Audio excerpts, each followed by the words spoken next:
¿Cómo andan? Me acaban de pasar el posting de la reunión, así que ya puedo estar compartiéndoles el contenido. Pido que me confirmen, por favor, si lo están pudiendo ver en sus pantallas. Hola, profesor, ¿le hago una consulta? Sí. ¿Hoy se ven temas nuevos o se hace un repaso de las unidades para el parcial? No, hoy vamos a ver el tema número 22 del Capital de las Sociedades Anónimas y que ingresa en el segundo parcial. Ok. Hasta el primer parcial hasta que es hasta SRL. Correcto, Ok, hasta los temas 19 y 20. ok, De cualquier muchas gracias. modo, cuando finaliza la clase, si ustedes quieren, tienen alguna duda del parcial, no tengo problema en responderles algunas consultas, ¿eh? Ok, Esto lo perfecto, hacemos gracias. habitualmente, así que si tienen algo por ahí, se lo apuntan y una vez finalizada la clase, lo analizamos, ¿ok? Sí, sí, gracias. Bárbaro. Acá me apunta Sofía entonces que se escucha bien y que se ve bien, entonces ya podemos avanzar con el desarrollo de la clase de hoy, que como les decía, es el tema número 22, el capital de la sociedad anónima. Vamos a iniciar la clase con el repaso del concepto de capital social. Nos vamos a detener a analizar todo lo normado respecto a su suscripción e integración y lo atinente a la mora en los aportes que constituyen el capital. Nos detendremos en el caso específico de las sociedades unipersonales y también pasaremos luego a estudiar detenidamente lo establecido en la Ley General de Sociedades respecto al aumento de capital eh,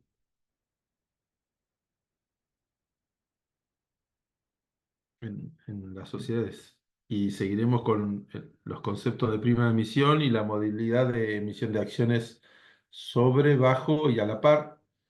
Vamos a conocer de qué se tratan los aportes irrevocables a cuenta de futuras suscripciones de acciones, qué son las prestaciones accesorias, de los cuales ya hablamos también para el primer parcial, pero bueno, vamos a hacer un repaso porque justamente aplican para lo que tiene que ver con el capital de las sociedades anónimas, no justamente formándolo, sino eh, eh, como una modalidad de eh, aportación accesoria, no como un aporte de capital, sino como la posibilidad de acercar a la sociedad este tipo de posibilidad de utilización de bienes o servicios. Y por último, vamos a repasar lo relacionado con la reducción y el reintegro del capital.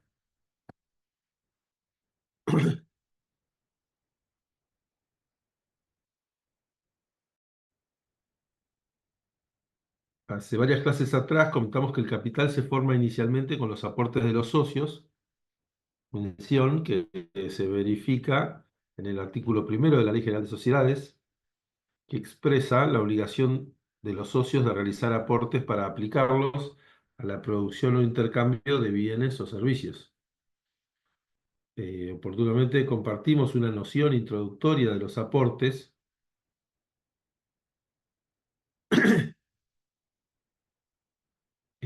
como que el aporte es la contribución de cada socio al fondo común que debe constituirse para el desarrollo del objeto social. Les había dado a conocer dos definiciones de capital social, las cuales releeremos a continuación. El capital es la cifra correspondiente a la suma de los aportes en efectivo y del valor asignado a los bienes aportados o comprometidos a aportar en el acto constitutivo, que debe mantenerse invariable a lo largo de la vida de la sociedad, que se contabiliza en el balance luego del pasivo de la sociedad.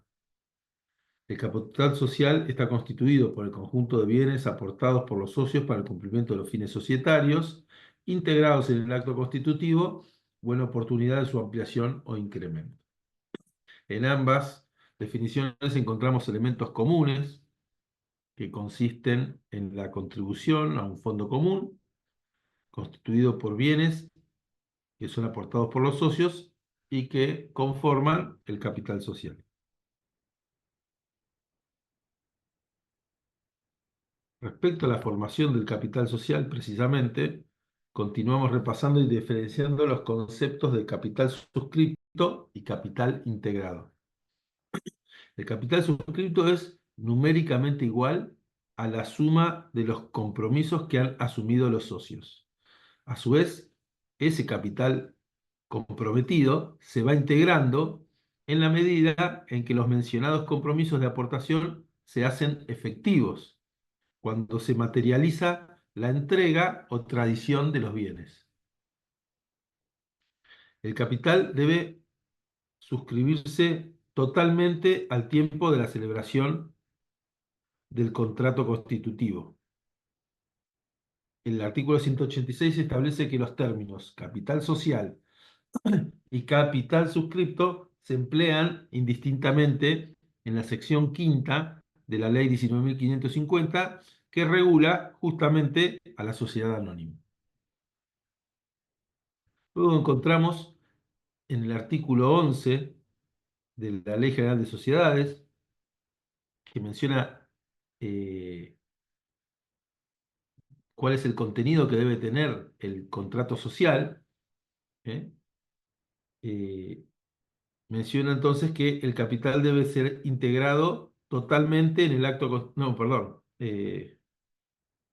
que el instrumento de constitución debe contener, sin perjuicio de lo que se determine para ciertos tipos de sociedades, que el capital social deberá ser expresado en moneda argentina y en el contrato constitutivo debe efectuarse la mención del aporte que le corresponde a cada socio. ¿Sí? Ahora, justamente decía que para ciertos tipos de sociedad podía tener alguna modalidad diferenciada. Justamente en el caso de las sociedades unipersonales, el capital deberá ser integrado totalmente en el acto constitutivo. Esto diferenciado de lo que vamos a ver a continuación, que se permite el diferimiento de una cantidad del capital que se haya suscrito, pero no que esté integrado totalmente en el acto constitutivo, sino que puede completarse esa integración en un momento posterior. Eh, Ahora vamos a analizar y relacionarlo con esta filmina, lo que les acabo de comentar. Bueno, en la sociedad anónima, se admiten para formar su capital tanto las aportaciones de dinero como las aportaciones en especie. Entonces se puede aportar dinero, se pueden aportar bienes en especie. Luego veremos de qué manera se evalúan esos bienes aportados en especie. Y con respecto a los bienes aportables, en este tipo societario, en el de la sociedad anónima, los aportes deben consistir en obligaciones de dar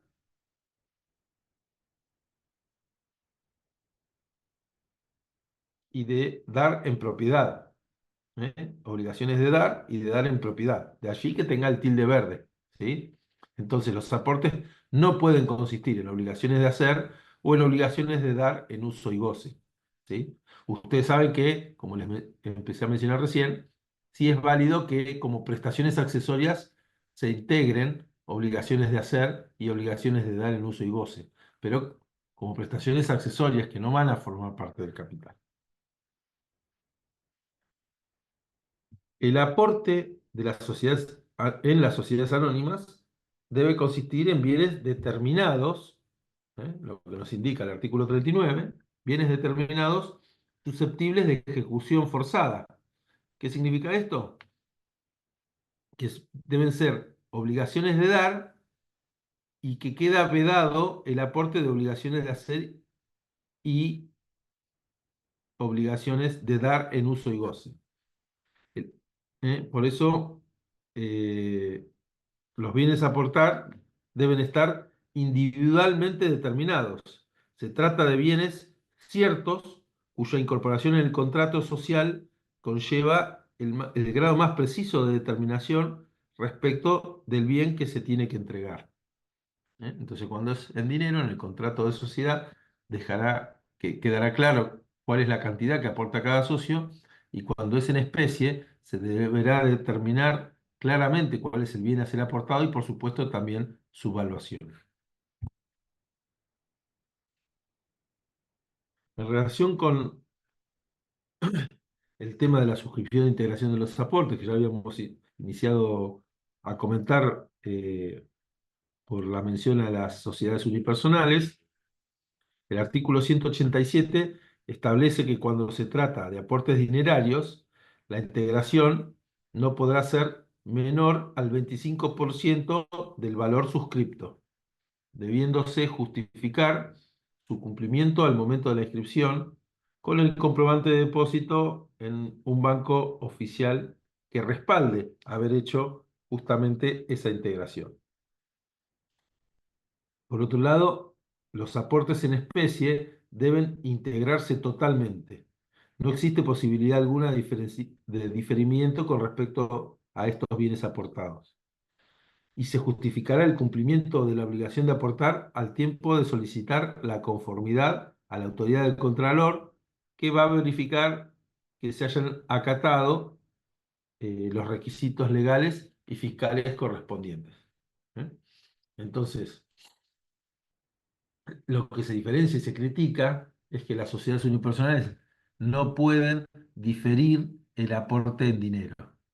Con respecto al aporte en especie, al requerirse la integración total, es similar la exigencia tanto para las sociedades anónimas como para las sociedades anónimas unipersonales.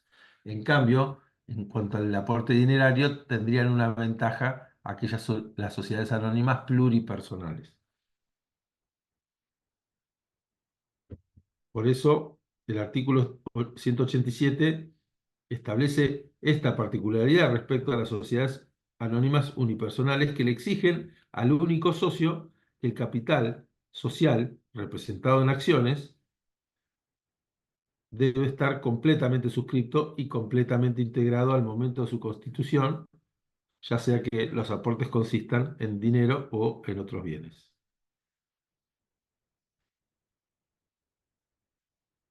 Y por supuesto que la responsabilidad del socio único unipersonal se limita a las acciones que estuvieran suscriptas. En este caso, suscriptas e integradas, por supuesto.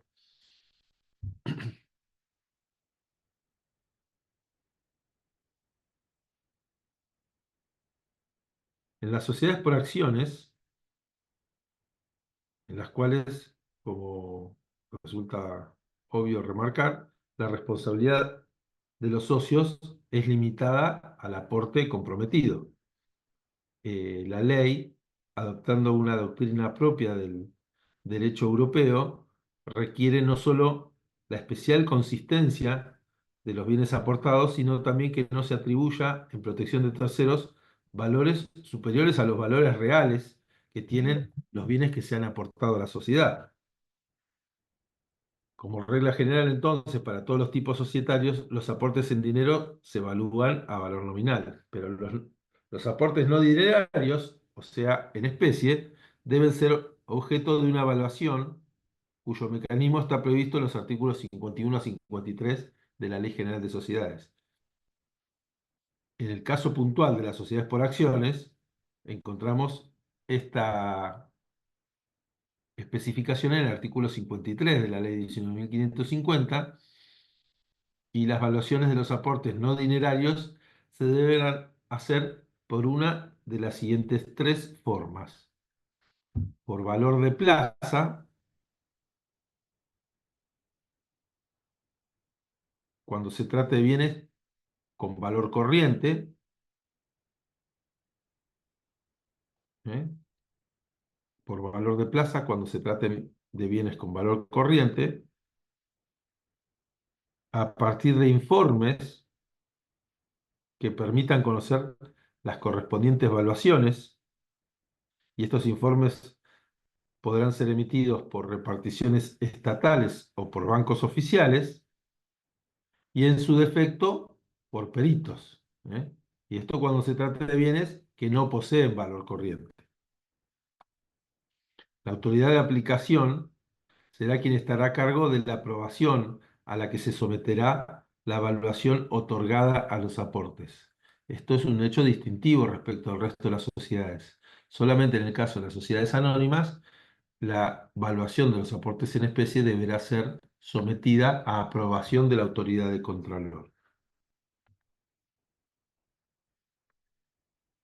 Nuestro derecho otorga la posibilidad de elevar un recurso judicial en caso de disconformidad con la decisión del organismo de control, ¿eh? Teniendo en cuenta que esta es ejercida por un órgano administrativo.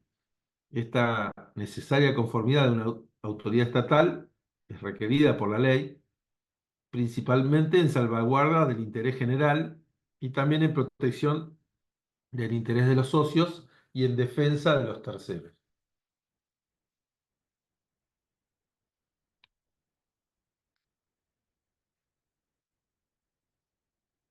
Bueno, como mencionamos algunas clases atrás, al desarrollar la clase del tema 8, el aporte es una obligación esencial del socio.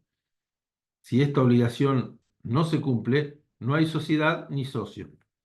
Por ello, el aporte debe ser cumplido en el término fijado en el contrato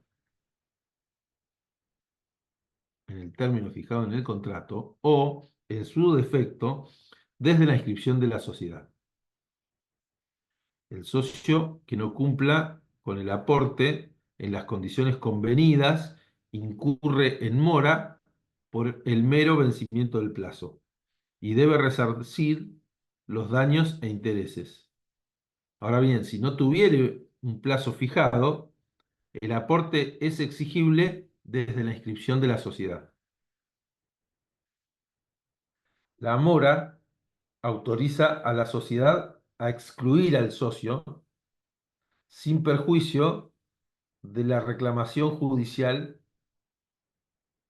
del afectado o también a exigirle el cumplimiento del aporte, y esta solución es aplicable a todos los tipos societarios. Entonces, como ya fue mencionado, se puede eh, eh, como además de exigir los daños e intereses, se puede optar por excluir al socio o bien no incluirlo y exigirle que cumpla con su obligación de aportar. El artículo 187 establece que el plazo para la integración del dinero en efectivo no podrá ser eh, el saldo para la integración del dinero en efectivo no podrá ser menor al 25% al momento de la suscripción, ¿eh? El, y el resto se podrá entregar en un plazo máximo de 2 años. ¿Bien? Entonces, los socios se pueden comprometer a aportar quizás el 50% del valor de su aporte, siempre que sean en dinero, y tienen hasta 2 años de plazo para integrar el resto, ¿sí? Aunque ese plazo máximo de 2 años de diferimiento debe estar establecido en el contrato, ¿eh? Pueden establecer cuotas, puede establecer una única cuota, ¿eh? O puede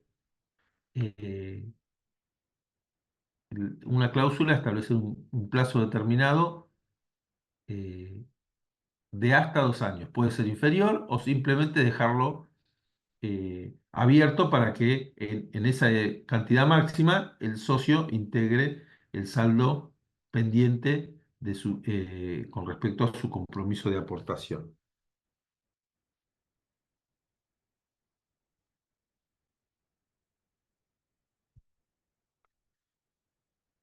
Bien, la sociedad cuenta con la integración del capital suscripto en los plazos que fueron acordados, eh, que fueron establecidos en el contrato. Esto es para financiar el giro de su negocio y el incumplimiento del mismo puede traer perjuicios económicos muy graves a la sociedad y por consiguiente los socios morosos deberán responder ante esta gravosa falta, ¿eh? porque justamente le pueden estar provocando un daño a la sociedad. Si bien es un tema de amplio debate en doctrina, en la sociedad anónima no se aplica la exclusión de socios por justa causa. Por ello, el único supuesto en el que se puede aplicar al socio una sanción similar a la exclusión es el caso de mora en la integración del aporte. En la sociedad anónima no hay exclusión, salvo por el caso de mora en la integración del aporte. Y encontramos en el artículo 193 de la ley 19.550 lo atinente a las consecuencias o a los efectos de no haber cumplido con la obligación esencial que tiene el socio de aportar. Entonces, eh, se producen, de acuerdo a lo establecido en este artículo 193, los siguientes efectos: la suspensión automática de los derechos de las acciones en mora, por lo cual, hasta tanto no se integre el capital pendiente, quedará imposibilitado el accionista de percibir dividendos, de asistir o votar en las asambleas, ejercer el derecho de preferencia y receso, entre otros derechos que pueda tener suspendidos. En definitiva, todos quedan suspendidos. La sociedad debe exigir el cumplimiento con más la reparación de los daños y perjuicios que se hubieran producido. Y adicionalmente, en el estatuto se pueden prever distintas sanciones, como por ejemplo la venta de los derechos de suscripción, y en ese caso estarán a cargo de los accionistas morosos los gastos que esta venta pudiera ocasionar. También se puede prever en el estatuto que caducan los derechos eh, de los accionistas con pérdidas a su cargo, u otras que se les ocurra justamente a los mismos, eh,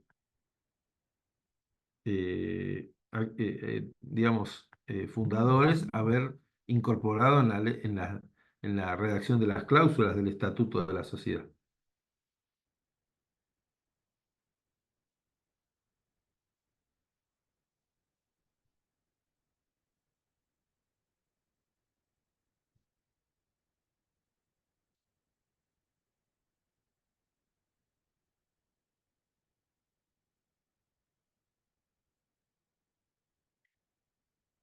Bien.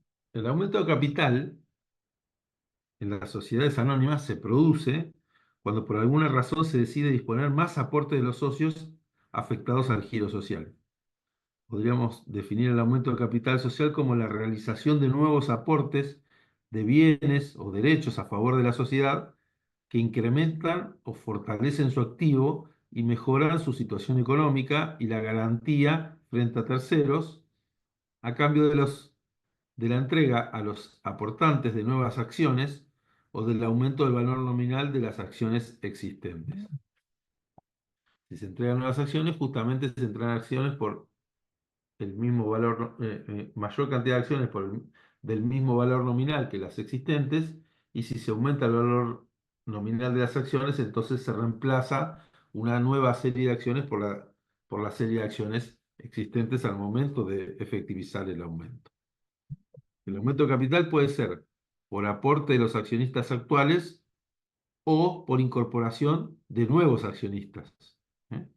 Su forma puede ser en dinero en efectivo, en especie, por capitalización de saldos de la cuenta particular de socios o accionistas, por capitalización de utilidades, por capitalización de reservas, etc.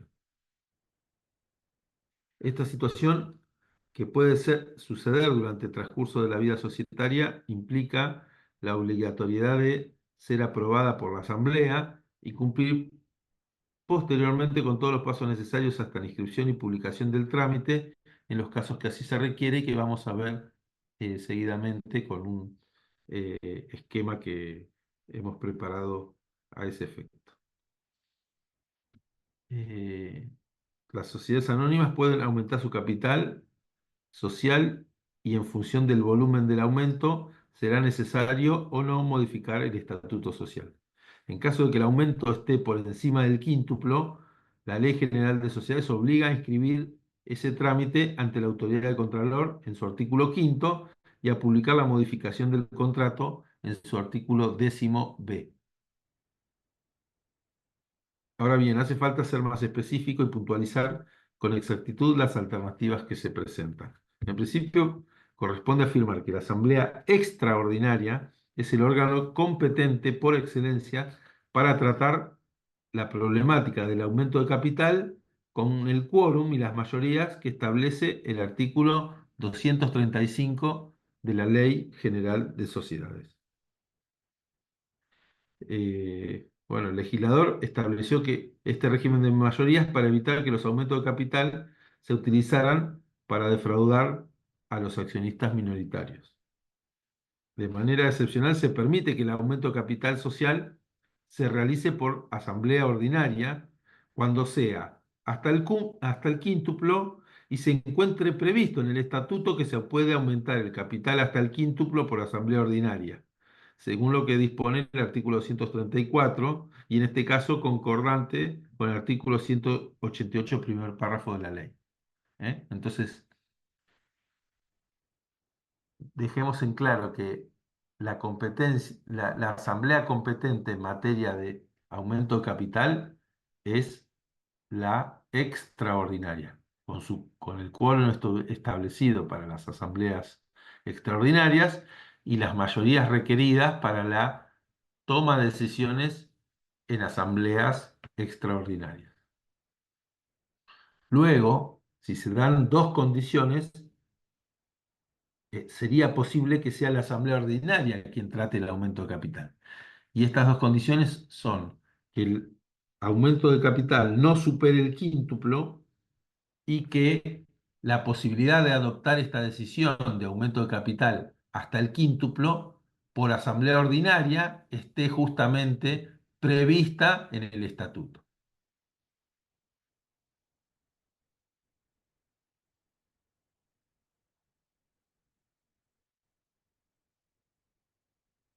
En este caso, si el aumento de capital social se realiza por asamblea ordinaria, entonces no se debe modificar el estatuto social. Luego, tanto la doctrina como la jurisprudencia son contestes en afirmar que el aumento de capital se puede efectuar en varias asambleas hasta el quíntuplo, siempre que en su conjunto no se sobrepase de dicho quíntuplo. Cuando en consecutivas asambleas sí se ha acumulado ese quíntuplo, entonces ya no quedaría habilitada la vía de la asamblea ordinaria para decidir acerca de nuevos aumentos de capital o posteriores aumentos de capital.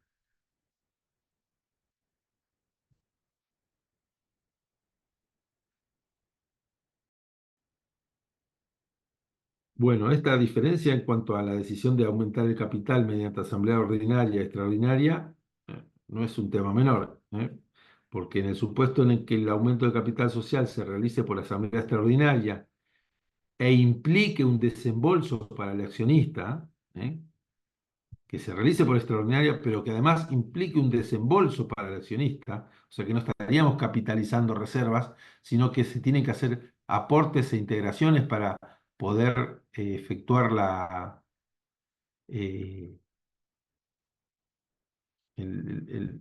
para reforzar el capital con esos fondos que recibe la sociedad. En ese caso, el accionista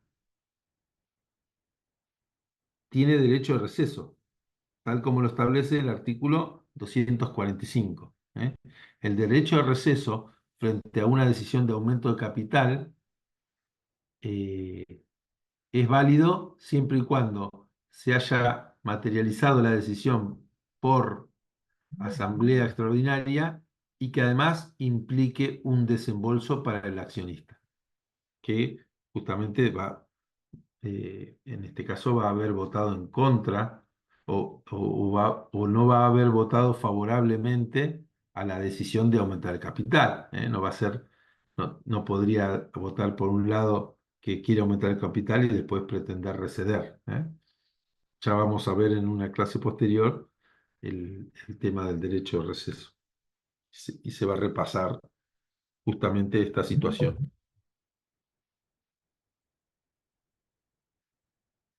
Sin embargo, si la Asamblea Ordinaria realiza el aumento de capital, el accionista no tiene nunca derecho a receso. ¿Eh?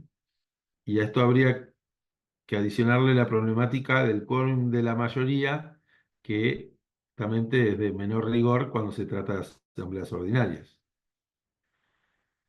El accionista que no puede suscribir el aumento de capital porque no tiene con qué hacerlo o no quiere porque no está dispuesto a incorporar más bienes a la sociedad, que quizá no le esté dando utilidades, se ve privado entonces del ejercicio del derecho de receso y debe permanecer viendo cómo se le licúa su parte sin contar con ninguna acción para iniciar, o en principio podríamos decir que sin tener aparentemente ninguna acción que le permita defender sus derechos. El aumento de capital se realizará mediante asamblea extraordinaria cuando el quíntuplo ya se haya consumido en otros aumentos y cuando no esté prevista en el estatuto la posibilidad del aumento de capital social en las condiciones referenciadas mediante asamblea ordinaria o cuando el total del incremento supera el quíntuplo. En las sociedades anónimas autorizadas a hacer oferta pública de sus acciones, la asamblea puede aumentar el capital sin límite alguno ni necesidad de modificar el estatuto. El directorio podrá efectuar la emisión por delegación de la Asamblea en una o más veces y dentro de un periodo de 2 años contados a partir de la fecha de su celebración. Pero estas excepciones se dan solamente en las sociedades anónimas que estén autorizadas a hacer oferta pública de sus acciones. Bueno, y hay un tema central de debate sobre el aumento de capital social que viene representado por lo que se denomina la justiciabilidad del mismo, ¿eh? La justiciabilidad de la decisión de aumentar el capital. Es decir, si el accionista puede presentarse ante el juez y manifestar que el aumento ha sido llevado a cabo solamente para perjudicarlo, no siendo necesario para la sociedad, o si esto es una cuestión no jurídica ajena al juez de política empresaria en el ámbito privado, donde el magistrado no debería inmiscuirse. ¿Eh? Entonces, esa justiciabilidad de la decisión estaría o no emparentada con el interés social. Y bueno, la pregunta que se hace es, ¿el juez está analizado para analizar la necesariedad de un aumento de capital social? Los jueces eh, en distintas resoluciones, como en el caso Pereda contra Pampagro, han establecido que no es una cuestión justiciable, sino que es una cuestión de política empresaria, salvo que se demuestre arbitrariedad manifiesta e irracionalidad dañosa. Salvo que se demuestre arbitrariedad manifiesta e irracionalidad dañosa.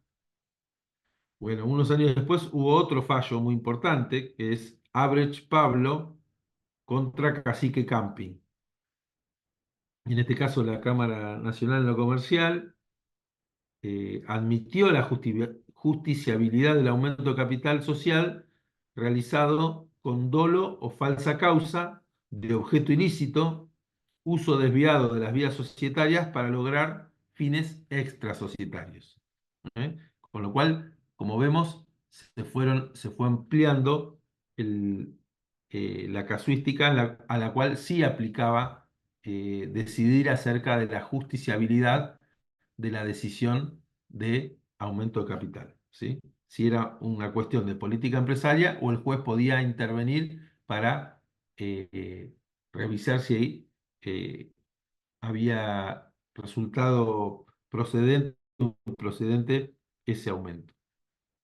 Y nuevamente se resolvió en otra causa, en otro expediente, que es Bona Gaspare contra Silsa, Compañía Industrial Lanera, donde se readecuó el concepto y se estableció que solamente cuando se encuentren en juego normas de orden público, el aumento de la decisión es justiciable. Cuando entran en juego normas de orden público. Y no así cuando las afectadas son normas imperativas de derecho societario. Y en este mismo sentido, eh, se resolvió el fallo Lentini Osvaldo contra Fábrica Argentina de Herramientas Cortantes, Domingo Lentini, Sociedad Anónima. Luego tenemos la resolución 7 de 2005 de la Inspección General de Justicia que estableció los requisitos que se deben cumplir para poder inscribir los aumentos de capital social en el ámbito de su jurisdicción. Se presenta cierta problemática en los supuestos de aporte de terceros que incrementan el capital y de capitalización de deudas cuyos titulares, acreedores de la sociedad, adquieren la calidad de accionistas y pasan a formar parte del elenco de socios, vulnerando el derecho de suscripción preferente. En este sentido, la admisibilidad de las aportaciones o capitalizaciones debe decidirse en una asamblea extraordinaria con las mayorías agravadas del último párrafo del artículo 244, debiendo estar incluido su tratamiento en uno de los puntos del orden del día y fundarse a partir del interés de la sociedad. Entonces, encontramos en esta resolución que se ampara en el interés social para eh, entender como factible la modalidad del aporte de capital, del aumento de capital, bajo las modalidades mencionadas. Entonces, se establece de manera excepcional la posibilidad de su limitación. Se debe tener en consideración el principio general que no puede ser limitado o suprimido. El interés social es el elemento determinante para establecer la limitación del derecho a suscripción preferente. Entonces, si la sociedad va a capitalizar deudas, los acreedores van a pasar a ser accionistas, ¿sí? Y en ese caso, los eh, socios, accionistas actuales al momento de esa capitalización que resuelve la sociedad, esos socios actuales pueden ver disminuida su participación o licuada. Está claro que la capitalización de deudas va a ser resuelta por una asamblea también, ¿no es cierto? Una asamblea extraordinaria, porque en esa capitalización justamente eh, la sociedad va a estar asumiendo que se cancelan esos pasivos, pero que al mismo tiempo se emiten acciones para entregar a cambio. Eh, pero esas acciones se le van a entregar a los acreedores y, y de esa manera se puentea a los accionistas actuales que no estarían pudiendo ejercer su derecho de suscripción preferente en la emisión de nuevas acciones, ¿sí? Entonces se emitirían las nuevas acciones para cancelar los pasivos, ¿sí? Capitalizando esas deudas, pero la emisión de esas acciones entonces no, eh, no van a parar a los socios actuales, a quienes justamente no se les permite gozar del derecho de suscripción preferente y sí se le van a entregar a los acreedores eh, cuyas acreencias están siendo capitalizadas en la sociedad. ¿Bien? Y les decía que esta decisión la va a estar resolviendo la misma asamblea de accionistas, pero quizás haya accionistas que no están de acuerdo y que votan en contra, y la participación de esos accionistas que votan en contra se va a ver disminuida, justamente porque no pudieron pasar a ser titulares proporcionalmente de las acciones que está emitiendo la sociedad al capitalizar las deudas.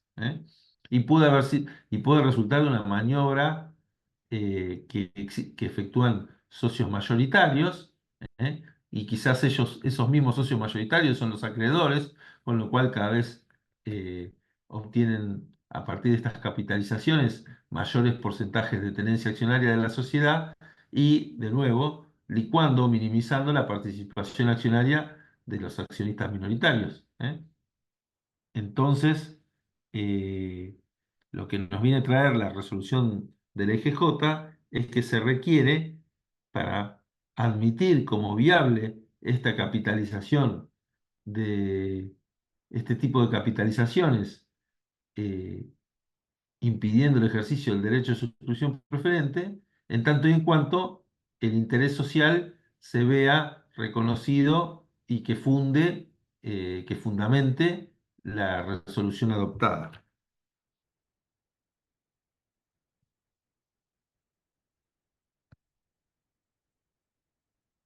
¿Se entendió esto?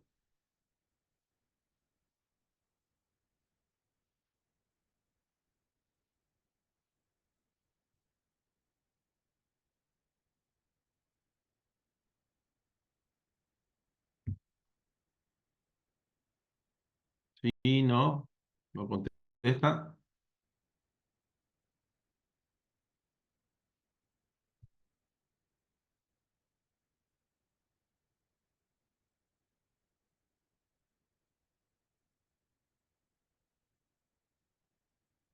Bueno, continuamos. Gracias, Sofía, que me contestas.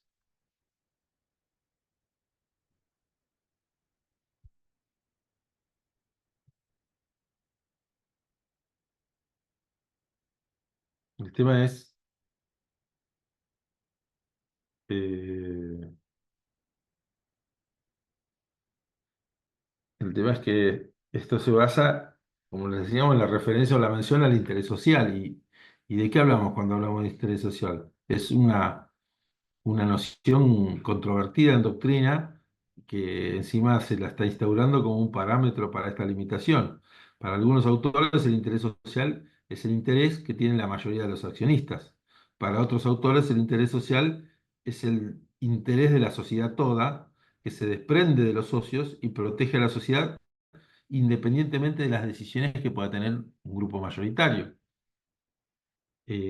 Esta noción de interés social se encuentra relacionada con la problemática del conflicto societario de los grupos de poder, porque la ley establece que las decisiones se deben tomar por mayorías y se protege de esta forma el interés social y se evita el abuso de la mayoría o del grupo mayoritario. Entonces, el interés social prevalece por sobre el interés de la mayoría. ¿Eh? Interés que es el interés del socio o el interés de la mayoría de socios. Por ello, para limitar el derecho a suscripción preferente, se debe encontrar en juego el interés social y la suscripción debe efectuarse con aportes en especie o por capitalización de deudas.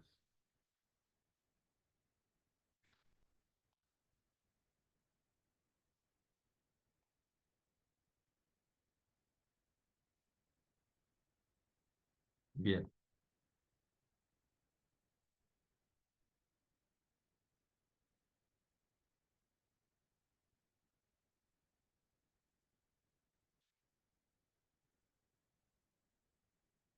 ¿con qué seguimos? Acá estamos. Eh,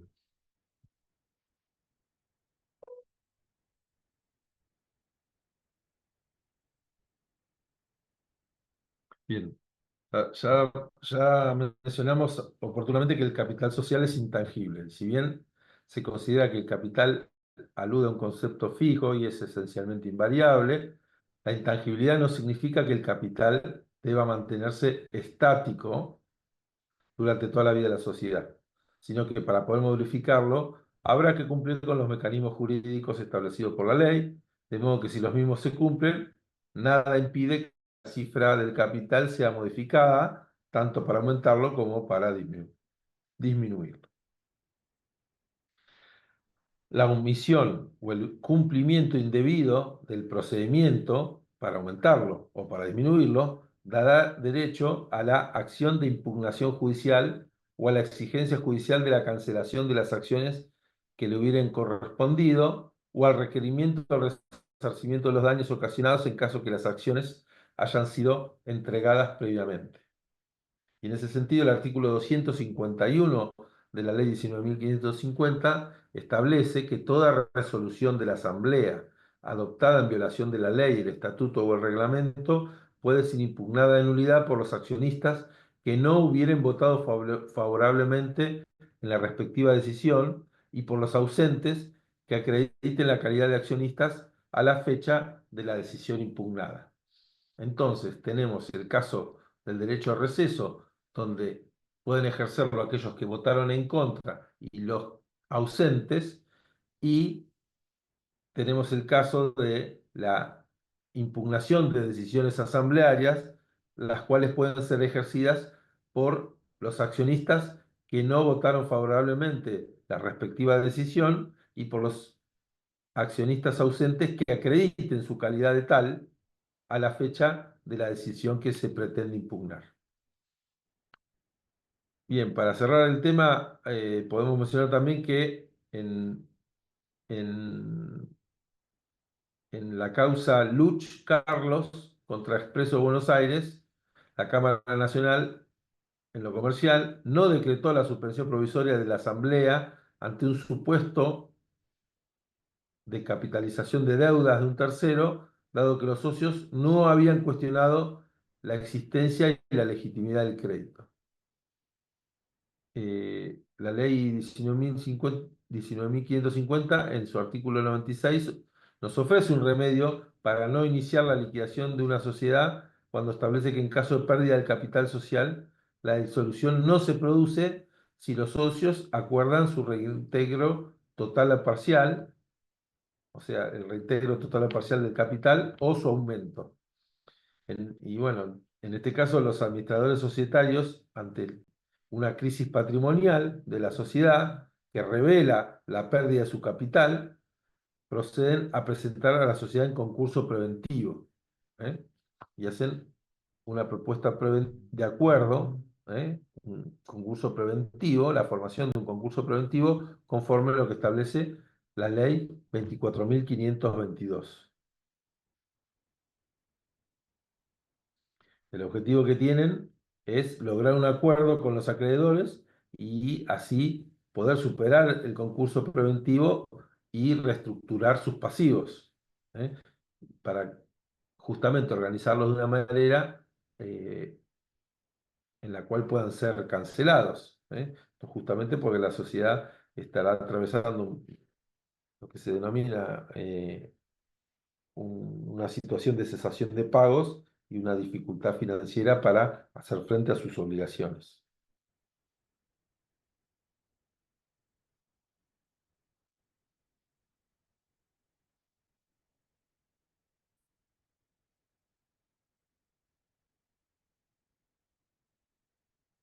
Bueno, en estos casos, ¿eh? Para poder lograr la formalización del acuerdo, ¿eh? En el artículo 43 de la Ley de Concursos y Quiebras, eh, establece que en una de las etapas de este proceso concursal, el deudor, en este caso sería la sociedad anónima, puede presentar propuestas de acuerdo para lograr esa conformidad con los acreedores y las modalidades que establece, ¿eh? Para justamente poder lograr ese acuerdo, eh, es a partir de distintas propuestas que pueden consistir en la quita, en la espera o en una combinación de ambas, quita y espera, ¿eh? Pero también en la entrega de bienes a los acreedores, bienes que pertenecen a la sociedad, o sea que van a estar en su activo, en la constitución de sociedad con los acreedores quirografarios, con los cuales habría una especie de fusión, y entonces los acreedores quirografarios tendrían la calidad de socios de esa nueva sociedad que se constituye, la reorganización de la sociedad deudora, la administración de todos o parte de los bienes de la sociedad en el interés de los acreedores, la emisión de obligaciones negociables o debentures, ya vamos a ver de qué se trata, estos títulos de deuda que puede emitir la sociedad, cuando veamos la clase de la acción y de los títulos de deuda, los títulos de crédito, los de deuda. Eh, También la sociedad puede ofrecer la emisión de bonos convertibles en acciones, la constitución de garantías sobre bienes de terceros, la cesión de acciones que tenga en su activo de otras sociedades, la capitalización de créditos, inclusive de acreedores laborales, en acciones o en un programa de propiedad participada o en cualquier otro acuerdo que se obtenga con conformidad suficiente dentro de cada categoría de acreedores, ¿eh? Y en relación con el total de los acreedores a los cuales se le va a formular esa propuesta de acuerdo preventivo. Entonces, la ley 24.522, en en varias de estas propuestas, entonces está mencionando que si se llega, digamos, las alternativas accionarias y si se llega a obtener la conformidad, entonces esto implicaría concretar un incremento del capital de la sociedad. ¿Eh? Y este incremento de capital en estas instancias, por supuesto que sería primario al de la eh, al del ejercicio del derecho de suscripción preferente, que es un derecho individual que tiene un socio, respecto en tanto y cuanto justamente se entiende que ante una sociedad de gran dificultad, ante una situación de gran dificultad financiera para la sociedad, prima el interés social por sobre el interés individual del socio.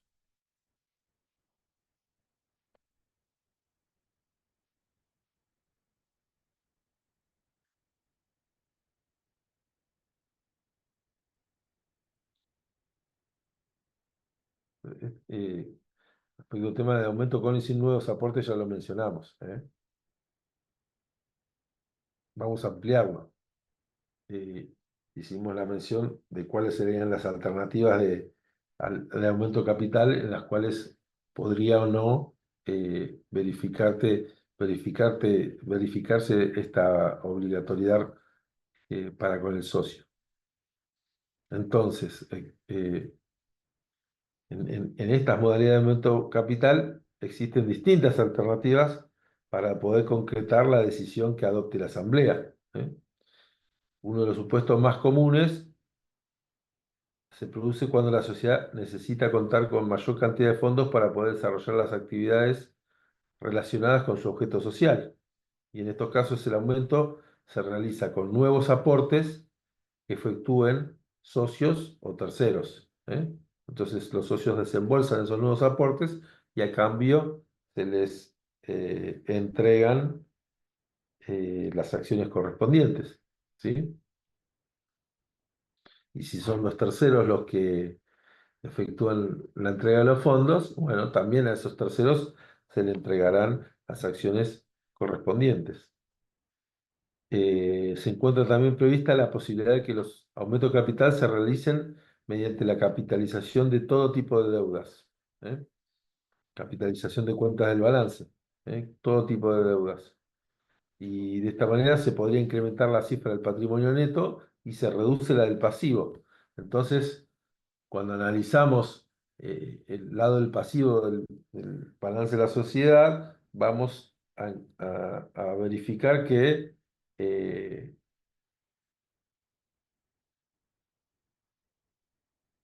una mejor situación financiera, y se reduce el pasivo, mejoran los índices de solvencia, mejora el índice de dependencia, mejora el índice de autonomía de la sociedad. Y lo que debe quedar claro es que la capitalización de deudas no puede ser coactiva para el acreedor. También el acreedor tiene que estar de acuerdo en que sus acreencias sean eh, novadas, ¿sí? Y que a cambio, eh, en definitiva, el, su deuda, su crédito, el crédito del acreedor, sea cancelado, sea pagado mediante la emisión y entrega de nuevas acciones de la sociedad. Entonces, el acreedor debe consentir expresamente la capitalización de deuda, mirado desde el lado de la capitalización de sus créditos.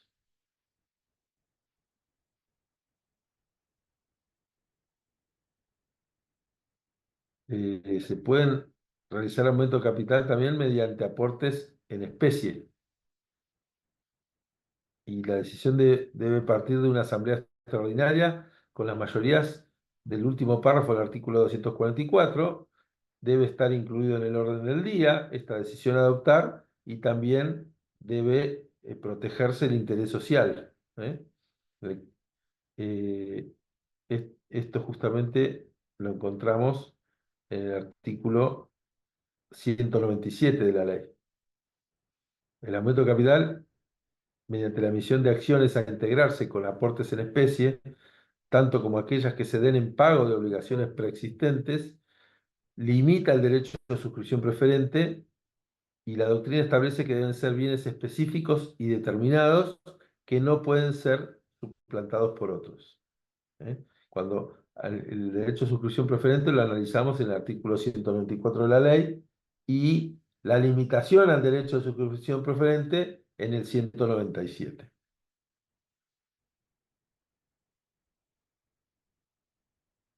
Tenemos otra forma de aumentar el capital social eh, que, al igual que el caso de la capital, de la del aumento de capital social por capitalización de deudas, no requiere nuevos aportes y este caso es el de la capitalización de reservas. ¿Eh?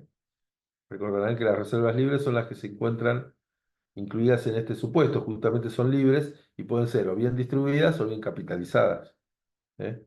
Eh, no sucede lo mismo con la reserva legal, porque la reserva legal está afectada a cubrir posibles pérdidas de capital social, entonces no puede ser capitalizada. Y otros fondos o partidas del balance que resultan capitalizables pueden ser el resultado del ejercicio, los resultados de ejercicios anteriores y los resultados no asignados, ¿eh? Que la sociedad mantenga acumulados en su patrimonio. ¿Eh? Entonces, se pueden capitalizar deudas, se pueden capitalizar reservas y también se pueden capitalizar resultados. Y esta modalidad de capitalización de resultados se da cuando se efectúa lo que denominamos pago de dividendos en acciones, ¿eh? Porque en definitiva no le entregamos los fondos correspondientes a los dividendos a los accionistas, sino que se le entregan acciones por un valor nominal que justamente significan que la sociedad ha aumentado su capital por la cuantía de esos resultados que se capitalizaron y a cambio le entrega a sus accionistas una cantidad de acciones adicionales eh, justamente que representan ese incremento en el capital.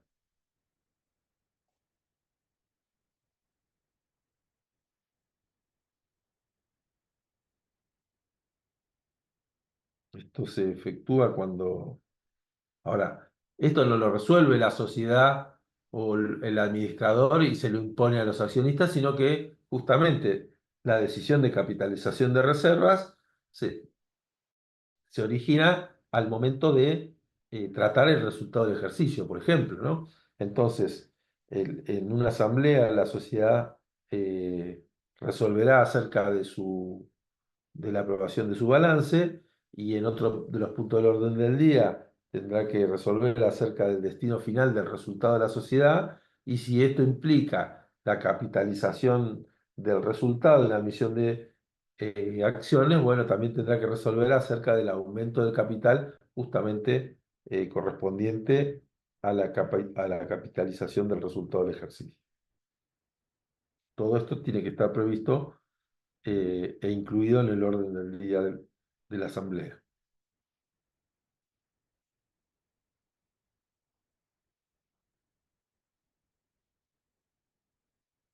Bueno, cuando se emiten debentures o obligaciones negociables, eh, puede, de acuerdo a las cláusulas del contrato de emisión, puede ser que esos debentures o esas obligaciones negociables sean convertibles en acciones. Entonces, a su vencimiento, la sociedad tiene derecho a cancelarlas o a capitalizar la deuda, ¿no? Los debentures y las obligaciones negociables son títulos de deuda, con lo cual habrá acreedores eh, respecto de la sociedad que emitió lo que se dice la sociedad emisora, que justamente es la que emitió esos debentures o esas obligaciones negociables.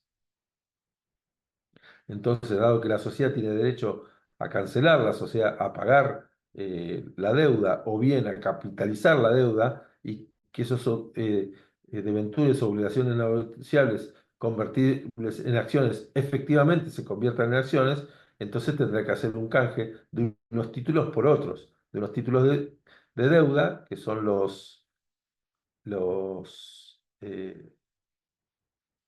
debentures u obligaciones negociables por un título eh, corporativo como es la acción. ¿Eh?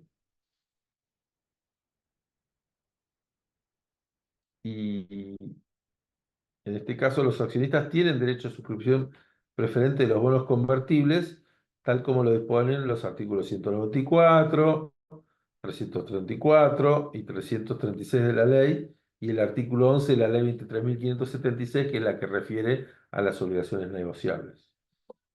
Entonces, para que no se vean perjudicados, los accionistas eh, eh, que ingresen terceros, acreedores, entonces los accionistas tienen derecho de suscripción preferente. ¿Eh? Pero no en las acciones, sino en los bonos, en los bonos que en el futuro podrían ser convertibles en acciones. Y aquellos que estén disconformes con, con estas capitalizaciones, entonces podrán ejercer su derecho de receso. Eh, los aportes irrevocables a cuenta futura suscripción de capital. ¿Dónde los tenemos? Acá estamos. Dijimos nuevos aportes, capitalización de deuda, incorporación de bienes, capitalización de reserva de trasfondo de balance, de debentures, obligaciones negociables, y ahora estamos acá con capitalización de aportes irrevocables, ¿eh? Que también son susceptibles de ser capitalizados, ¿eh? El derecho del aportante está sujeto a que la Asamblea resuelva favorablemente el aumento del capital. Justamente el aportante lo que quiere es que la Asamblea trate su aporte y que lo, que lo capitalice. ¿Eh? Es irrevocable para el aportante, que habiéndolo aportado no puede pedir retirarlo, pero para la sociedad no es que sea irrevocable, sino que puede tratar de tratar la decisión de capitalizarlo o no capitalizarlo. Si la sociedad resuelve no capitalizarlo, entonces lo deberá reintegrar al aportante, que hasta ese momento no es socio. Al momento de que lo capitalice, si la sociedad resuelve capitalizarlo, entonces sí, se emitirán acciones por esa capitalización y el aportante del aporte irrevocable, entonces en ese caso sí pasará a ser accionista. Y por último, también son admitidos como partidas capitalizables el ajuste del capital, ¿eh? La reserva prima de emisión, eh, que son rubros que habitualmente incluimos dentro del grupo de aportes de los propietarios. ¿Eh? Y no son, no es posible aumentar el capital social con revalúos técnicos o revalúos contables. Por ejemplo, en Provincia de Buenos Aires, la Dirección de Personas Jurídicas no toma razón de un aumento de capital originado en un revalúo contable o en un revalúo técnico.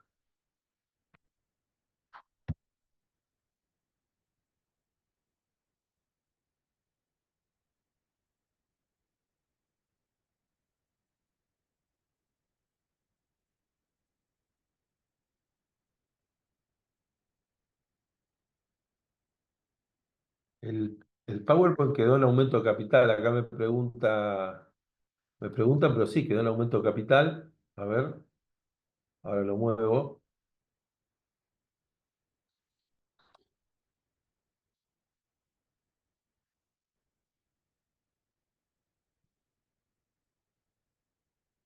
¿Ahora está pudiendo ver algo? Se ve bien. Ok.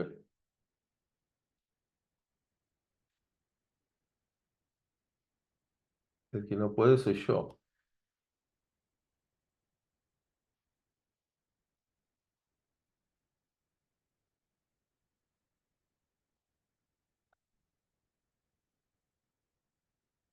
A ver. Ah, ya sé por qué no puedo. Aguárdame un segundito, por favor, ¿eh?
Muy bien. A ver ahora si se ve. Ahí se ve.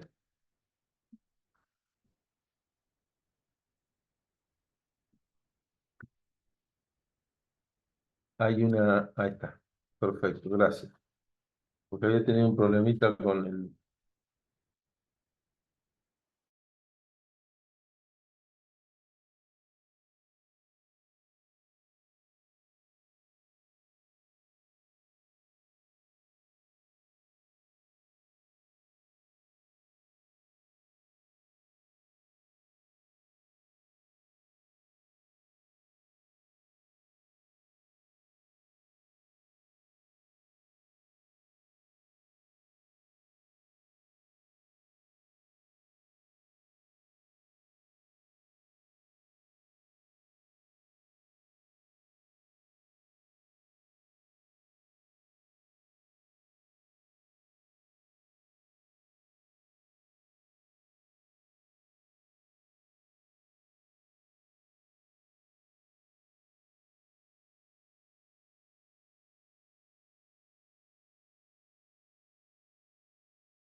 Bueno, ahí lo logramos. Si me están escuchando, que creo que sí, avanzamos entonces con la filmina que describe el procedimiento para el aumento de capital. ¿Eh?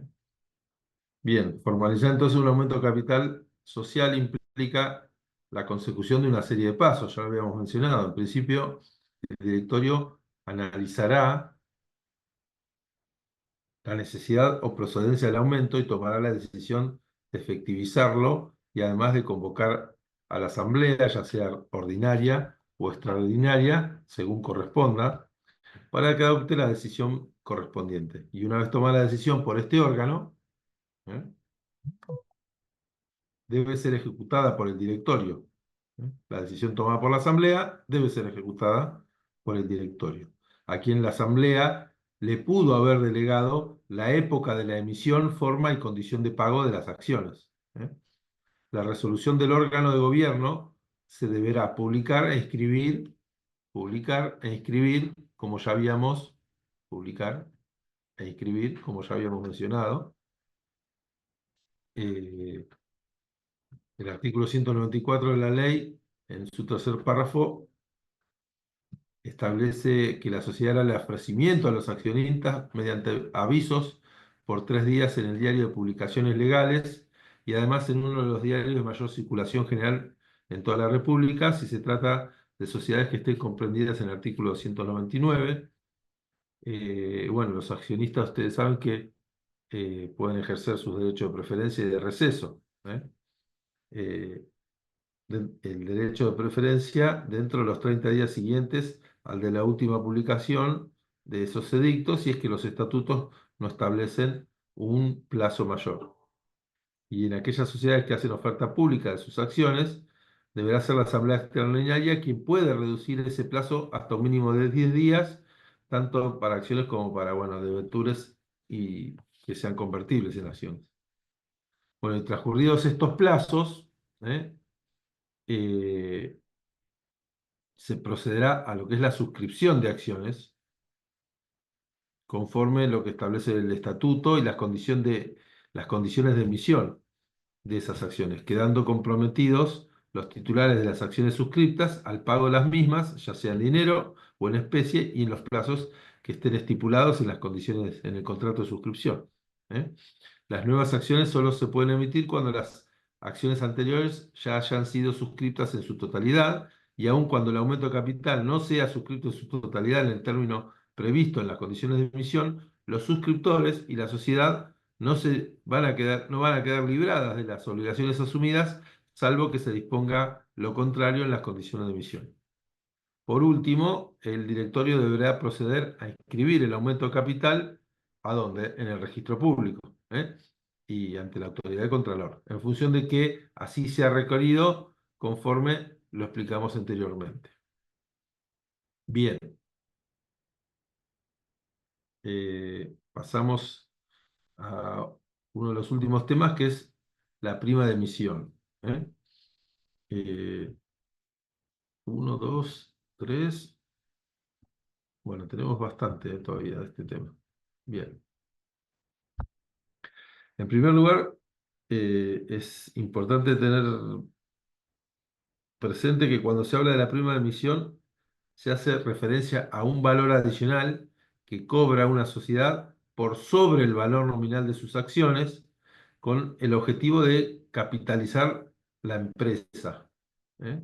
Consecuentemente, este valor figura eh, esta figura, la prima emisión, logra generar no una ganancia para la sociedad, sino más bien un incremento patrimonial respecto al valor original de su acción. ¿Eh? Porque la sociedad, al emitir las acciones, las va a emitir a valor nominal, pero el precio que va a cobrar por esas acciones emitidas a valor nominal va a ser un precio que puede ser superior, igual o inferior. ¿Eh? Cuando es superior al valor nominal, se dice que además de cobrarse el valor nominal, se cobra una prima de emisión. ¿Bien? Entonces, vamos a abordar el tema de la prima de emisión, conceptualizando a la prima como el precio por sobre el valor nominal de la acción que paga aquel que suscribe las acciones en esas nuevas emisiones, que se denomina suscriptor. El suscriptor entonces paga el valor nominal más un valor adicional que es el valor de la prima de emisión.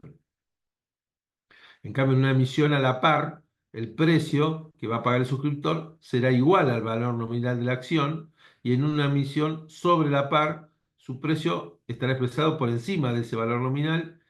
En cambio, en una emisión por debajo de la par, eh,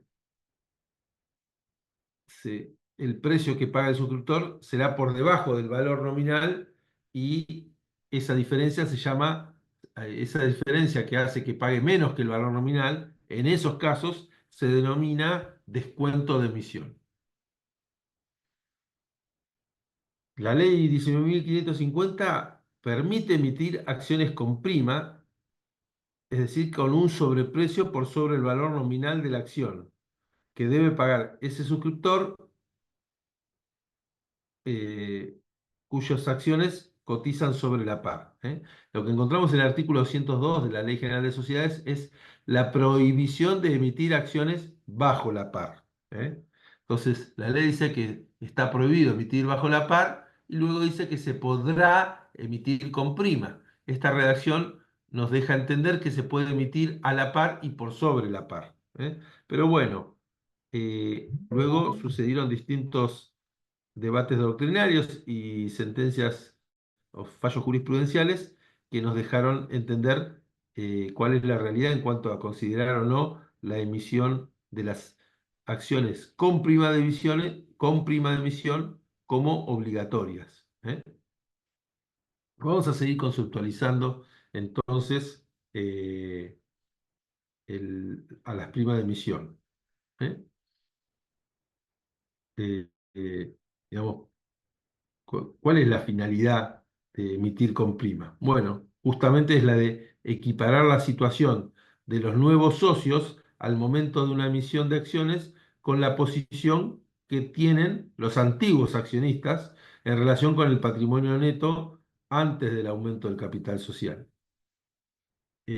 Justamente porque en las acciones que tienen los antiguos accionistas o los o accionistas vigentes al momento de la emisión de acciones que van a tener una prima, esos accionistas tienen acciones que tienen un valor no solamente sobre el capital de la sociedad, sino sobre todo su patrimonio neto, ¿no? A valor de libros diríamos que las acciones tienen un valor patrimonial proporcional, que es muy superior seguramente al valor nominal. Entonces, los nuevos accionistas que podrían ingresar a la sociedad, si no pagaran la prima, solamente pagaran el valor nominal, se verían favorecidos porque luego serían tenedores de un porcentaje del capital, en la cual proporcionalmente les correspondería también un valor sobre el resto de las partidas que componen el patrimonio neto de la sociedad, más allá de lo que significa el capital social. Entonces se verían eh, enriquecidos gratuitamente por alcanzar este valor. Por eso se debe emitir con prima, de manera de conservar a los accionistas existentes al mayor valor real de la acción. Por eso se dice que la emisión de acciones con prima o sobreprecio tiene como finalidad equiparar la situación de los nuevos socios con la posición de los antiguos accionistas en relación con reservas acumuladas, con resultados no asignados y con inversiones beneficiosas que puedan estar hechas por la sociedad antes del aumento del capital. Entonces, la función de la prima es la de conservar para los accionistas existentes el mayor valor real de la acción, porque si se llegara a emitir sin prima, entonces, emitiendo al valor nominal, justamente porque la ley prohíbe emitir por debajo del valor nominal, entonces si se emitiera con prima, traería un enriquecimiento gratuito a los nuevos accionistas, quienes pasarían a participar en igualdad de condiciones con los antiguos accionistas o los accionistas al momento de la emisión, que no participan de la suscripción, y serían, entonces obtendrían un enriquecimiento gratuito a partir de alcanzar una situación económica más ventajosa que representa una empresa en marcha. ¿eh? Esto se resolvió en un fallo que se llama Block Susana contra Frigorífico Block Sociedad Anónima. ¿Eh?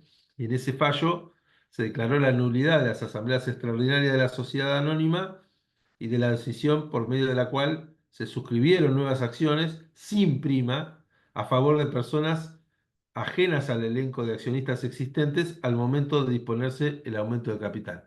Justamente esos accionistas nuevos que pasaban a formar parte de la sociedad no habían pagado un valor mayor al valor nominal y se estaban enriqueciendo gratuitamente.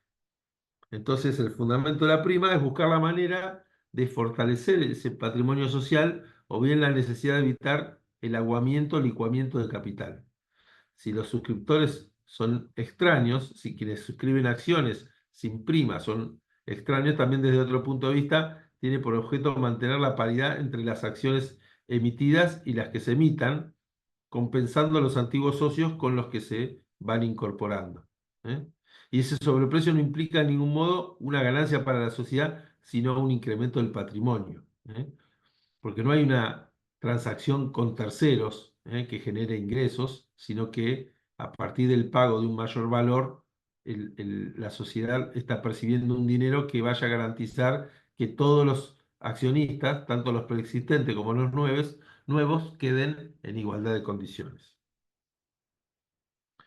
En Augur, Sociedad Anónima contra Sumampa, Sociedad Anónima, se resolvió que si se emitieran las acciones sin prima, se otorgaría un enriquecimiento gratuito a los nuevos accionistas, quienes participarían en igualdad de condiciones con los antiguos de la situación económica ventajosa que representa una empresa en marcha.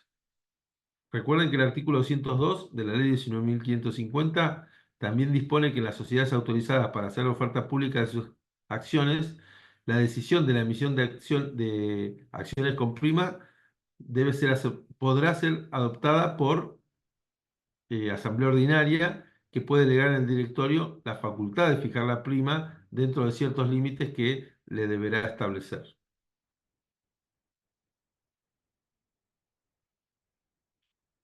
Eh, Bien, y el derecho de receso aparece en el artículo 245 de la ley y relacionado con el aumento del capital, cuando el aumento implique un desembolso para el accionista. Eh, Son las dos condiciones, ¿no? Para receder en tanto en cuanto exista un aumento de capital, ¿no?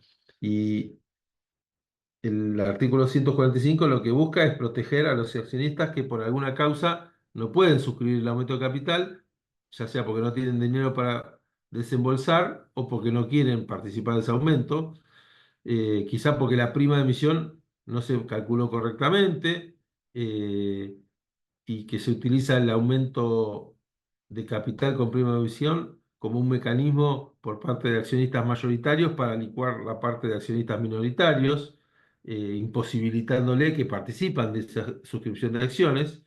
Entonces, para que no se vean perjudicados y menoscabados, licuados en su participación, se les permite ejercer el derecho de receso y retirarse de la sociedad.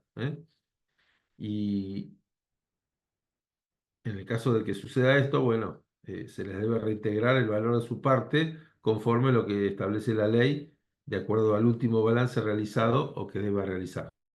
¿Eh? Entonces, aquel que no puede participar tiene esta vía alternativa, siempre y cuando el aumento de capital se haya resuelto y le implique un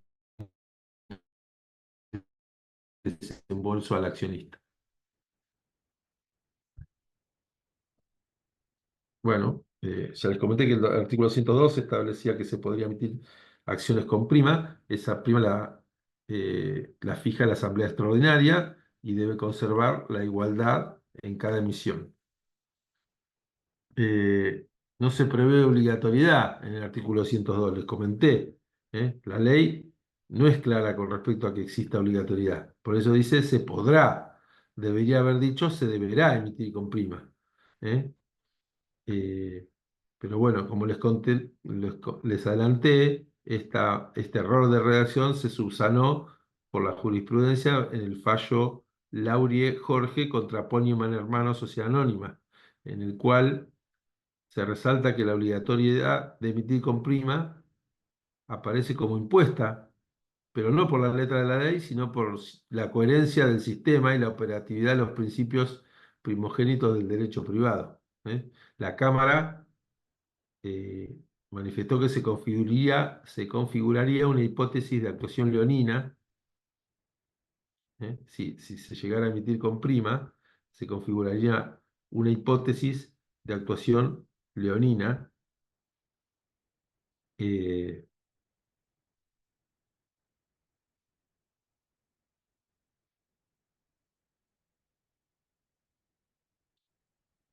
¿Y qué más nos dice en el fallo Laurie contra Ponyman Hermanos? Eh, que se debe acudir a la emisión de acciones con prima siempre que la realidad económica así lo imponga. ¿Y cómo sabemos si la realidad económica lo impone o no?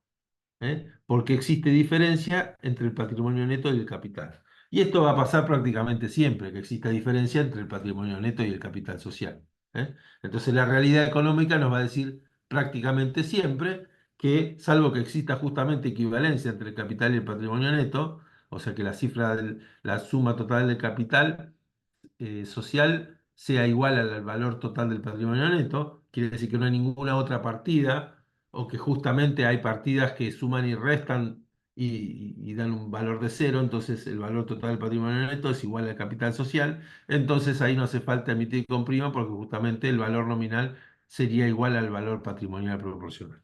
¿Eh? En todos los demás casos, entonces, imperaría esta realidad económica que obligaría y forzaría a que se emita con prima. Se emitan las acciones con prima.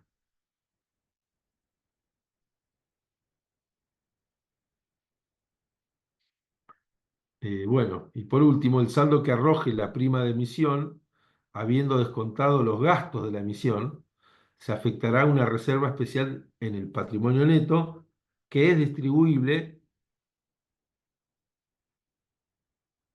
eh, con los requisitos de los artículos 203 y 204 de la ley, tal como si fuera una reducción del capital. Esa distribución, porque fíjense qué raro es el tema de esta reserva. O sea que eh, la sociedad emite acciones con prima. Aquellos fondos que ingresan correspondiente al valor nominal de los bienes van a parar a la cuenta capital social. Y aquellos valores correspondientes a la prima, o sea, el valor adicional que pagan los suscriptores por adquirir esas acciones, van a ir a parar a una reserva especial que se denomina reserva prima de emisión. Y si bien se denomina reserva, no va a parar al apartado de ganancias reservadas, sino que va al apartado de aportes de los propietarios, justamente porque decíamos que era un incremento patrimonial y no una ganancia. ¿Eh? De ahí que la reserva prima de emisión ocupe una columna dentro de aportes de los propietarios en el estado de evolución del patrimonio neto. Eh, Luego, el valor que se va a incluir en esa columna va a ser el de la prima, descontado los gastos de emisión, porque esta emisión, eh, de esta nueva emisión de acciones puede traer aparejada algunos gastos, entonces esos gastos deben ser descontados del valor de la prima percibida. Yo puedo discrepar en esto, por ahí puedo pensar que los gastos de emisión de un aumento de capital son gastos de funcionamiento de la sociedad y podrían ir a pagar el estado de resultado y no tener que disminuir aquello que la sociedad percibió justamente como equiparación entre los antiguos o los accionistas preexistentes y los que participan de la suscripción. Pero bueno eh, lo que nos indica la ley que deben descontarse los gastos de emisión y que ese remanente debe ser incluido en esta columna, digamos, en una reserva especial dentro del patrimonio neto. Luego los contadores lo incluimos en esa columna dentro de aporte de los propietarios y nos viene a decir también la ley que la reserva es distribuible, no como otras reservas, sino con los mecanismos de los artículos 203 y 204. No habrá que desafectarla a esta reserva porque nunca se la afectó. Eh, lo que sí puede hacer es resolverse en una asamblea su distribución y habrá que atender entonces el mecanismo que establece la ley para la reducción del capital como procedimiento permitido para la distribución de esta reserva, que justamente no sería la distribución de resultados, sino sería una reducción de capital social, o una reducción de aportes de los socios, pero no aportes que integran el capital, sino aportes adicionales al aporte de capital que se calificaron como primas de emisión y que se ubicaron, como dijimos, en un apartado especial.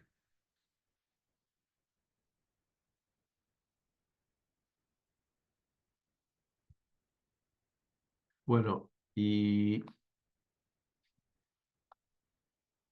acá les traje, porque a veces preguntamos cuál es la,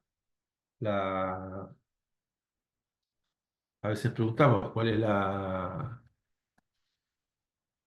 cuáles son los fallos o los antecedentes jurisprudenciales que tienen que ver con estos temas. Les traje entonces el caso de los fallos que estuvimos mencionados, si los quieren apuntar: Agur Sociedad Anónima contra Sumampa Sociedad Anónima, su quiebra; Lurie Jorge contra Pony Hermanos Sociedad Anónima sobre sumario; Pereda Rafael y otro contra Juan Pablo Sociedad Anónima ordinario; Abril Pablo y otra contra Cacique Camping Sociedad Anónima; Bona Gaspar contra Silsa Compañía Industrial Lanera Safey; Lentini Osvaldo y otros contra Fábrica Argentina de Herramientas Cortantes Domingo Lentini Sociedad Anónima; y Block Susana Elena y otros contra Frigorífico Block Sociedad Anónima. eh,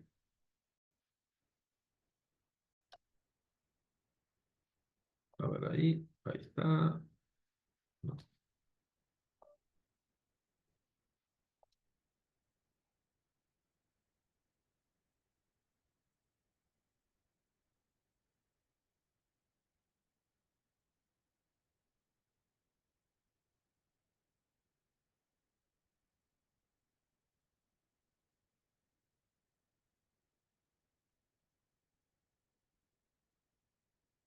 Muy bien. A ver,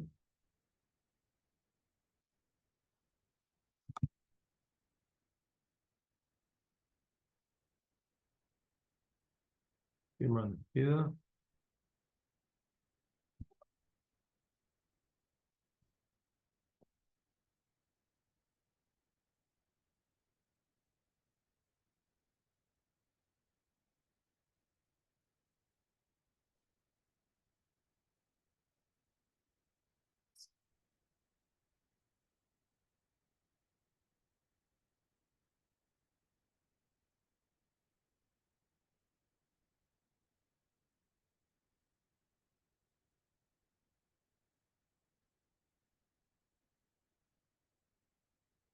Bueno, vamos a ver este último tema y interrumpimos acá. Si bien ya estamos terminando, este es un tema muy vinculado, que es el de la emisión de acciones bajo la par. Bueno, con respecto al supuesto emisión de acciones bajo la par, ya explicamos que es cuando se efectúa por debajo del valor nominal de las acciones. Ya les comenté también que las acciones en rigor de verdad se emiten a valor nominal, pero los suscriptores pagan por esas acciones un precio que es inferior a ese valor nominal. ¿Eh? Esta técnica se utiliza en situaciones en las que no existe suficiente demanda de esos títulos al precio al que se podría valorar el activo, o ni siquiera el nominal, y se pretende facilitar la colocación en el mercado financiero para captar a nuevos suscriptores, ofreciéndoles un valor competitivo. ¿Eh? ¿Y por qué? Porque la sociedad igualmente está necesitada de fondos y podría aceptar eh, percibir aún un dinero por debajo del valor nominal de las acciones que emite. ¿Eh? Ahora bien, como les comenté, estaba prohibido hacer esto. No está permitido en nuestro ordenamiento legal bajo pena de nulidad. Y esto se funda en, el, en la protección de los terceros, y la afectación de la intangibilidad del capital social, ¿eh? Justamente porque el capital social es la garantía de los terceros, de los acreedores, y si emitiéramos acciones por debajo de su valor, entonces pareciera que está exagerada esa cifra, esa cuantía que constituye la garantía de los acreedores, ¿eh? Justamente porque no fue integrada totalmente. Eh, Luego, el supuesto de la ley 19.060 es la excepción a la nulidad de la emisión de acciones bajo la par, ¿eh? Y se admite exclusivamente la emisión de acciones bajo la par para las sociedades autorizadas a cotizar sus acciones en una bolsa en el país, ¿eh? Entonces, estas podrán emitir de este modo, o sea, bajo la par, acciones destinadas a suscripción, a ser integradas en efectivo por debajo de su valor nominal, sin superar por año calendario el 40% del capital suscripto de la sociedad, con más sus reservas y saldos de revalúo, a la fecha de cada emisión, entre otras condiciones que establece la normativa.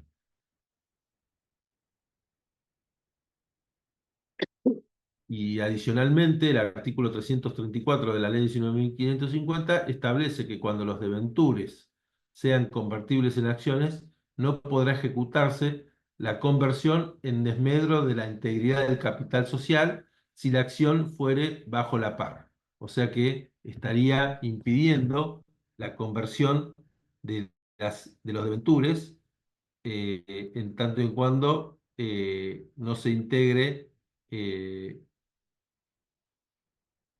no se integre el capital de esos debentures convertibles por haber emitido las acciones bajo la par, ¿eh?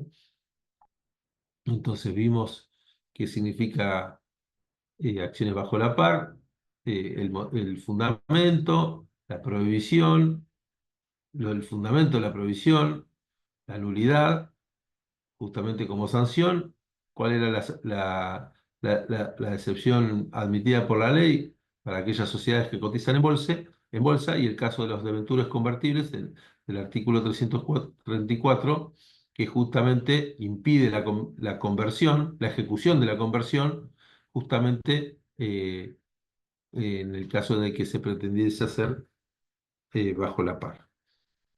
Bueno, eh, vamos a interrumpir acá la clase para terminar lo poquito que nos falta en el jueves venidero, en el cual vamos a ver los aportes irrevocables y la reducción del capital y su procedimiento, ¿eh? Eh, Así que les agradezco haberme acompañado hasta este momento. No sé si tienen alguna duda o consulta.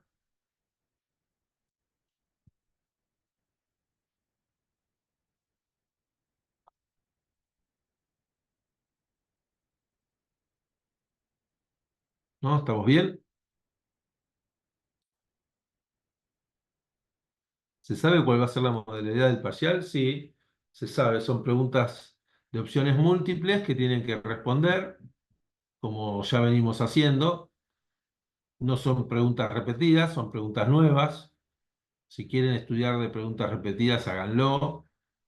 Lo que van a encontrar es información valedera, si es que están bien contestadas, y van a aprender lo mismo.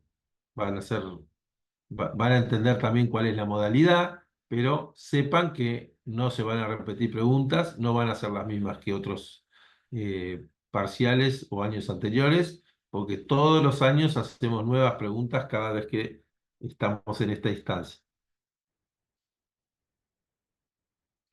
¿Qué más?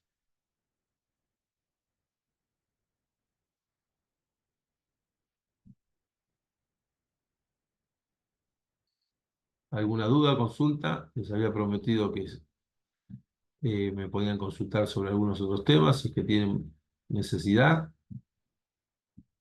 Me imagino que están estudiando y repasando para el examen de mañana. Es a las 3, dura 2 horas. Habitualmente son 8 o 10 preguntas, no me acuerdo. Creo que eran 8, algunas valían más y otras menos. No sé exactamente cómo es el examen de mañana, no lo he visto. Habitualmente también se hace en menos que 2 horas. 2 horas es como un tiempo muy sobrado para...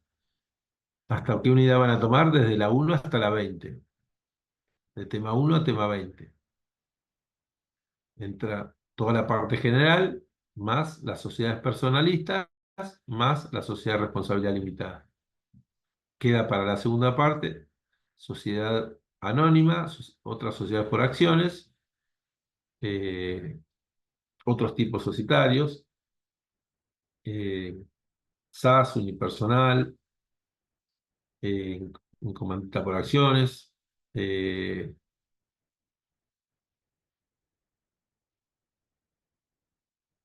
cooperativas, mutuales, asociaciones,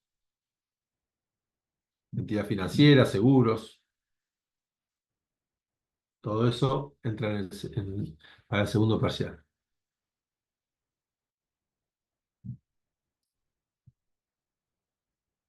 Las sociedades extranjeras, cuando no se le encuentra el tipo, se la trata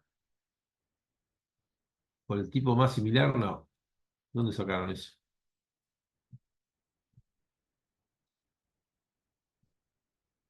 ¿Quién me está haciendo esta pregunta? ¿Sofía? ¿Sofía? Son las que están en pantalla. Ok, perfecto. Eh, el- está bien lo que preguntás, pero no hay. Imagínate que existen otros tipos societarios y que no se denominan de la misma forma. Es dificultoso entender cada, eh, cada encuadre que puede darse en otras jurisdicciones, con lo cual no podría haber un tratamiento individual y personalizado para cada tipo societario, evaluando eh, todas las alternativas posibles, ¿sí? Entonces, lo que sucede es que se entiende que acerca de digamos, se las reconoce en nuestro país conforme hayan sido constituidas en su país de origen, ¿eh? Ahora, cuando tienen un tipo desconocido, eh, se dificulta, ¿eh? Se dificulta y el juez de la inscripción eh, le determina cuáles son las formalidades, los requisitos, las exigencias que tienen que cumplir y en caso de que no lo pueda asimilar, el criterio no es el de una sociedad parecida, un tipo parecido, sino es el, el de lo que se dice el máximo rigor previsto en la ley, que sería el de la sociedad anónima, ¿eh? El- la exigencia, el tipo más complejo y más exigente, ¿eh? Pero no es eh, el tipo más similar. ¿Bien?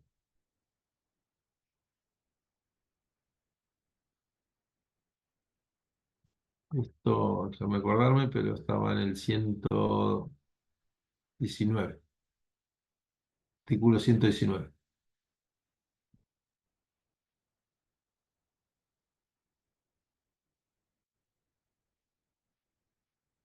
¿Qué más? ¿Alguna otra pregunta?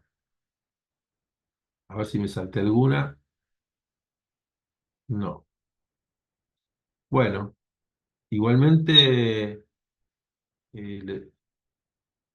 tiene mi mail, se los escribo acá. Pueden hacer preguntas en el campus. Mañana vamos a revisar, porque si no ya va a ser tarde. Y